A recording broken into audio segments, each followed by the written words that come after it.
నా ఛానల్లో ఇది మొదటి కవిత, అందరూ ఆదరించాలని కోరుకుంటూ ఈ సంఘంలో మన భారతదేశంలో అత్యాచారాలు, ఆత్మహత్యలు, ఘోరాలు, నేరాలు పైన ఒక శీర్షపద్యంలో అన్నీ వివరిస్తాను.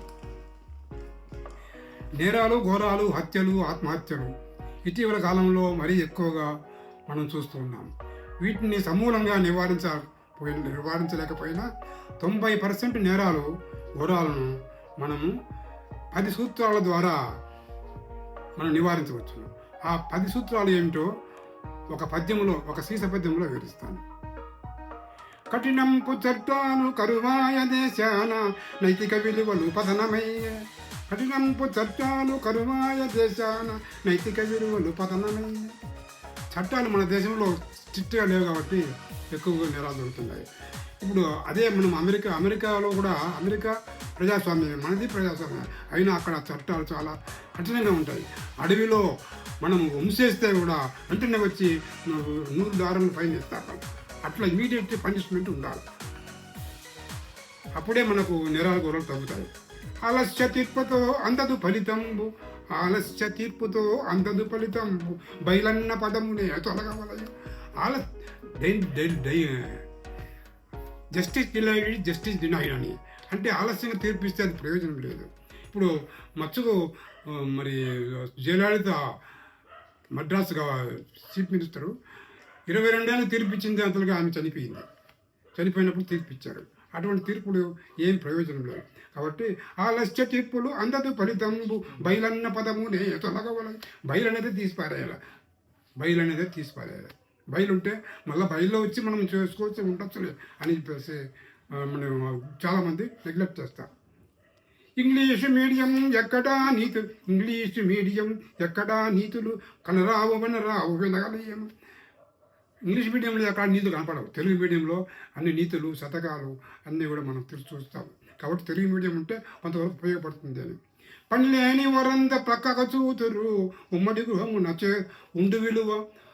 పని లేని వరంత పక్కకు చూద్దరు. పని లేకపోతే ఏదో పని మైండ్ ఎక్కడో పోతుంది. అదే ప్రతి వానికి మనిషి పని ఉంటే ఆ పనిలోనే వాళ్ళు నిమగ్నం అయిపోతారు, వేరే పక్క చూపు రాదు. ఉమ్మడి గృహమున ఉండు విలువ. ఉమ్మడి గృహము ఉంటే పిల్లలకు, మనవరాలకు, ఆ తల్లిదండ్రులకు ఎప్పుడు తీర్పు ఉండదు. కాబట్టి మనవరాళ్ళు వచ్చేసి పిలుచుకొని వాళ్ళకు నీతి కథలు, భగవత కథలు మొదలు చెప్తారు. కాబట్టి ఉమ్మడి కుటుంబం ఉండాలా అని చెప్పండి. ఆలస్య పెళ్ళిళ్ళు అందించు చేటును వింతైన దుస్తులు సొంత చేసే. ఆలస్యం పెళ్ళిళ్ళు కూడా ఇప్పుడు ఆలస్యం అవుతున్నాయి కాబట్టి పక్కదో పడుతున్నారు. వింతైన దుస్తులు సొంత చేసే. కాబట్టి డ్రెస్ అనేది ఎలా ఉండాలంటే ఒక గౌరవభావం, ఒక సాంప్రదాయం ఉట్టిపడేట్టుగా ఉండాలి డ్రెస్సులు. అటువంటిప్పుడు అట్లా ఉంటే మనకు చాలా బాగుంటుంది. తర్వాత స్మార్ట్ ఫోను ఒకటి సర్వుల చేతిలో నైతిక విలువలు పతనమగును. స్మార్ట్ ఫోన్ ప్రతి వారి చేతిలో ఉండడం వల్ల నైతిక విలువలు పతనమవుతుంటాయి.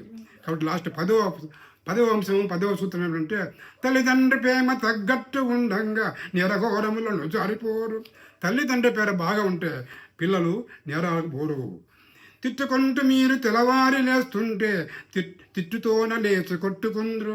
మీరు తిట్టుకుంటూ లేస్తే వాళ్ళు కొట్టుకొని లేస్తారు వాళ్ళు. కాబట్టి ఈ 10వ సూత్రం. తర్వాత ఈ సంఘ సంస్కర్తలు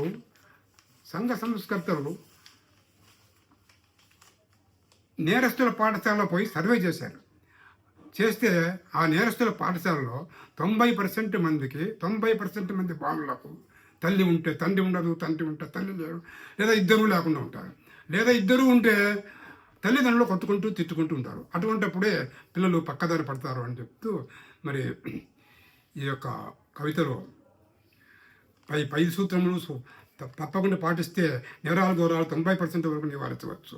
ఈ 10 సూత్రాలను ఏమాత్రం నచ్చినా నా మీడియాకు లైక్ అండ్ సబ్స్క్రైబ్ చేయాలని కోరుతున్నాను. ఇట్లు వెంకట నరసయ్య.